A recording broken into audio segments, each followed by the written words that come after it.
දැන් අපි කතා කරන්න යන්නේ variable types ගැන. variable types ගොඩක් තියෙනවා. ඒ අතරේ ප්‍රධාන වශයෙන් අපි string එකයි integer එකයි float එකයි කතා කරනවා. මේ string එක කියන්නේ ඕනෑම text එකක්. අපි double quotation ඇතුලේ දාන ඕනෑම දෙයක් program එක ගන්න string එකක් විදියට. integer එකක් කියන්නේ පූර්ණ සංඛ්‍යාවක්. positive or negative ඕනෑම සංඛ්‍යාවක් පූර්ණ සංඛ්‍යාවක් අපි integer එකක් විදියට ගන්න.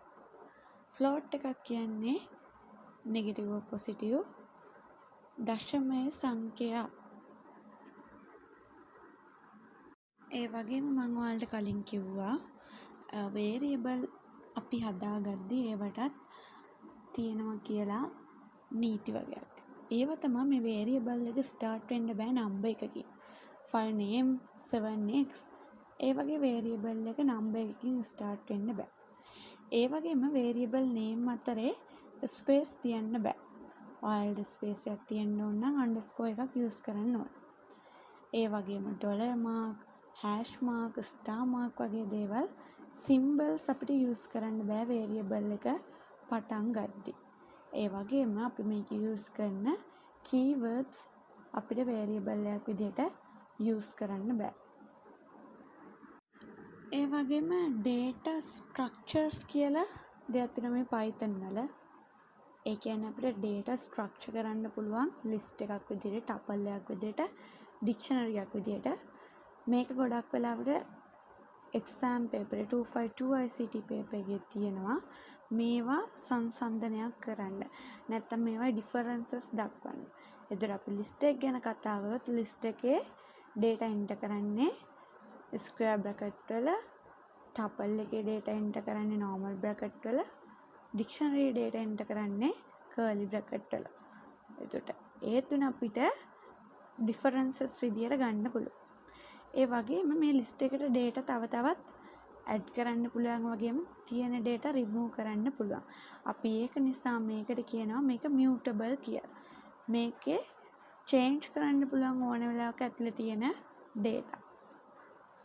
ඒ වගේම මේ list එකට දාන්න පුළුවන් integer, float, string ඕනෑම data type එකක data අපිට enter කරන්න පුළුවන්.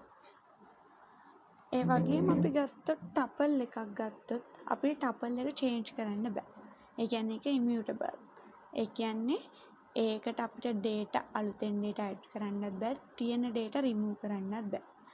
හැබැයි අපිට මේකට දාන්න පුළුවන්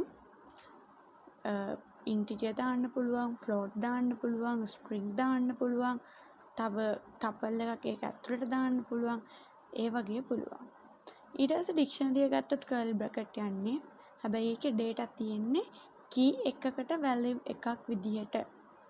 ඒකත් string, integer, float අපිට ඕනෑම data type එකක් use කරන්න පුළුවන්. හැබැයි කියන්නේ keys and values. දැන් අපි කතා කරන්න යන්නේ index, string index එකක්.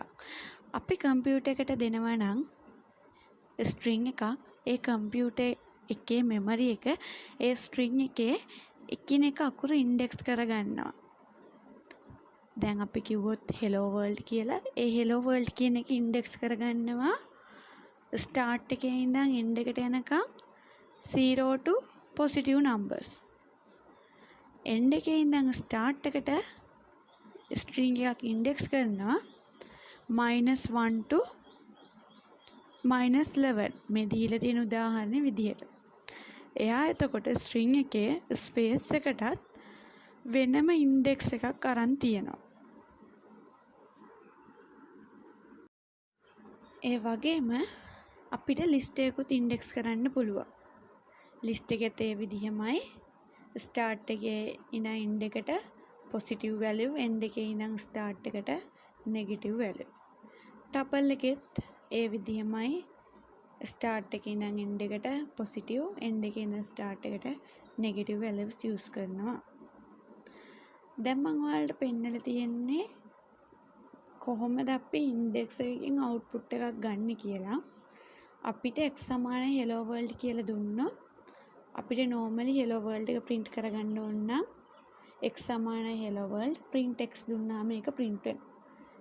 එහෙම නැත්නම් අපිට index දෙන්න පුළුවන් variable name එකත් එක්ක index එක පටන් ගන්න value එකයි index එක ඉවර වෙන number එකයි ඒක කීයෙන් කීයටද step යන්න ඕනි කියලා අපිට දීලා variable එක තියෙන string එකක තියෙන data output කරගන්න පුළුවන්. ඒ වගේ උදාහරණ කිහිපයක් මම ඔයාලට දීලා තියෙනවා. ඔයාලා try කරලා බලලා ඒවයි output ගන්න බලන්න. මේක අනිවාර්යයෙන්ම 252 ICT paper එකේ MCQ වගේම second paper එකටත් එන question එකක්. ඔයාලට තවත් Python වල basic තියෙනවා අපිට ඉස්සරහට ඉගෙන ගන්න.